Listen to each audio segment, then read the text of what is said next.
Morning, Feb the 8th, Tuesday, Feb the 8th. Yesterday was, well, if you've been following me for weeks or months and years, you'll know that I always say that the Monday after the non-farm payroll release is usually pretty quiet. Often we get inside days where the markets, the price trades within Friday's range. It's more of a consolidation because, of course, the big news comes out well before the close on Friday.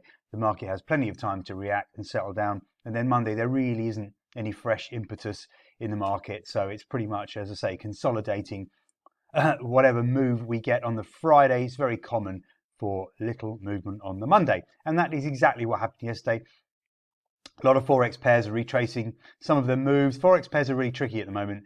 I'm finding it a real struggle. I'm seeing lots of sideways movement, lots of range trading, up for a day or two, down for a day or two. Makes it really, well, certainly no swing trade opportunities. I mean, you can't really hold a position for more than a few hours, and even that might be pushing it in some of the pairs. Aussie dollar, New Zealand dollar, they're the ones that are trending lower. So we have been trying to sell into resistance levels there, which pretty much has been working. We might get stopped on the first resistance level, but then the second one will work. Gold, yeah, tricky. Gold high yesterday, but still not making any sense to me. WTI crude is looking like it can turn lower. We have held that, what is it now? I think it's a 10-month or 11-month trendline resistance around 93.00. We'll see if we get a retest of that, see if we get a negative candle. Pretty much just repeating what I said yesterday in yesterday's video, which, if you haven't watched it, definitely worth a look, because I have talked about what's going on in stock markets, oil, some currency markets.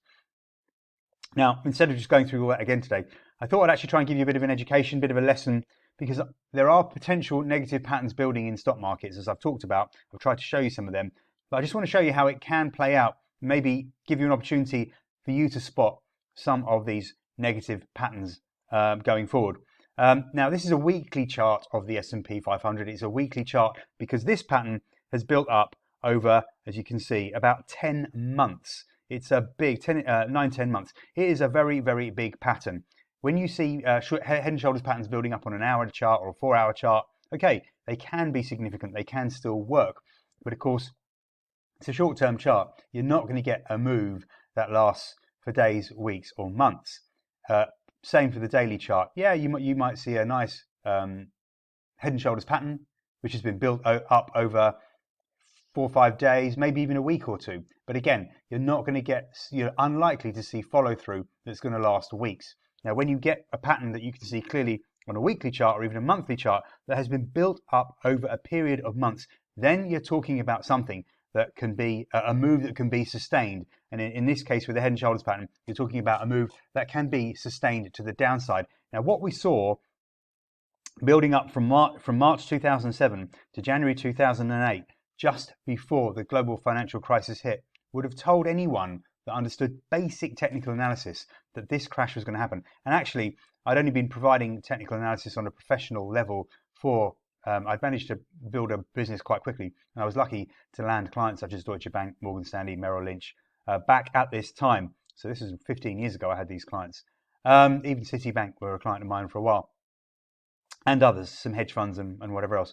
So the pressure was on. I wasn't an experienced analyst, and I had to make the right calls, because obviously I wanted to retain their business, and if I didn't do that, so this was an opportunity for me to shine. Now, when I saw this pattern building, I was like, wow, this stock market looks like it's going to crash, and nobody was really talking about a crash. I know other technical analysts would have seen this. I'm not the only one. It's a fairly obvious pattern, but anyway, let's see if I can try and teach you, and this is something that you can follow and watch and see if you can spot this developing. Now, so I've taken it from March because this is when we got well, not quite the last peak, but it was definitely the big left shoulder. The warning was when, of course, the market plunged, and matched the previous low, because in a bull trend, of course, you're supposed to get higher highs and higher lows. Each peak is supposed to be higher than the previous peak. Each pullback is supposed to be higher than the previous pullback. There's your first alarm bell. Why is this coming back to the previous low? Why did we not bottom out here? Why did we break the 50-week moving average and spike down? Anyway, all was well. We managed to get a new peak up here, not much higher than the previous peak.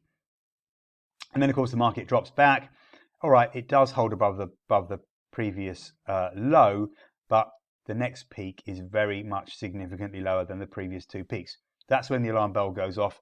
that's when you're thinking this has the potential to be a head and shoulders pattern. And of course, we've got a very big bearish engulfing candle bang on that right candle, bang on that right shoulder.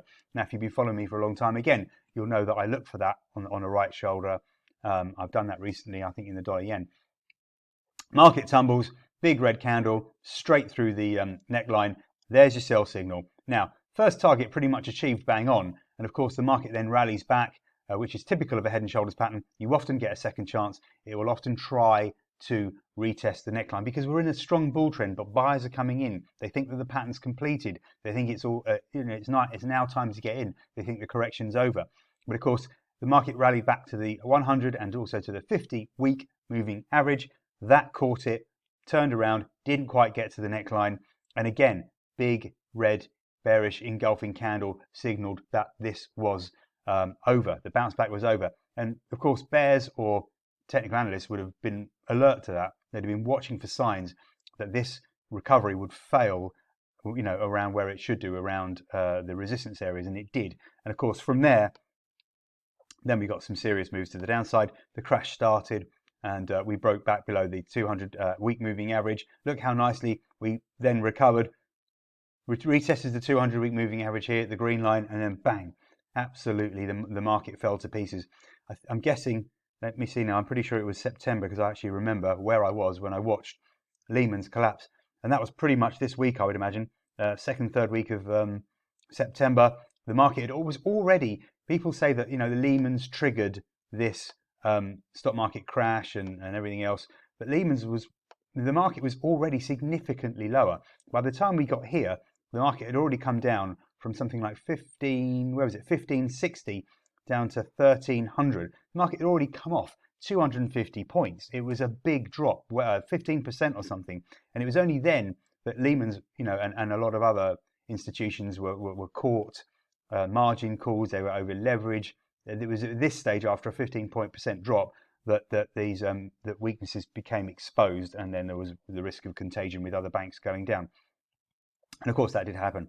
So that was around this area here. But as I'm saying to you, we were already in a very clear bear trend. We already had 1, 2, 3 lower highs. So we were in a well-established bear trend from October to. So we were already actually in an 11-month bear trend. It wasn't just the Lehman collapse that triggered this move to the downside.